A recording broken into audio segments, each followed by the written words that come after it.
কাছে আমি ওয়াদা করলাম, আমি তোমার কাছে ওয়াদা করলাম, আর কোনোদিন এখন যদি উমরের পাশ থেকে আমার বাঁচা দাও, কোনোদিন আর এই মদের ব্যবসা করব না।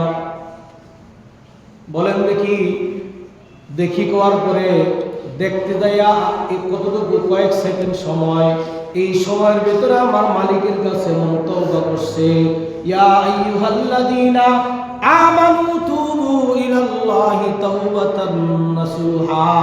তাওবা নাসুহা করার কারণে আমার আল্লাহ তাআলা তার তওবা কবুল করে ফেলেছে। আর কাঁপতে কাঁপতে যাইয়া ওই লোকটা যখন ডাকনা উঠাইতেছে, হঠাৎ করে তাকায় দেখে এই কলসের সমস্ত মদগুলা মুহূর্তের ভিতরেই দুধ হয়ে গেছে। জোরে বলেন আল্লাহু আকবার। আরো জোরে করে বলেন আল্লাহু আকবার। ওই বাতিলু সাইয়াতিকুম হাসানাত, গুনাহগুলোকে আমার আল্লাহ নেকির দ্বারা পরিবর্তন করতে পারে বান্দার তওবার কারণে। বান্দার তওবার কারণে মদকে দুধ বানিয়ে দিতে পারেন তিনি কে?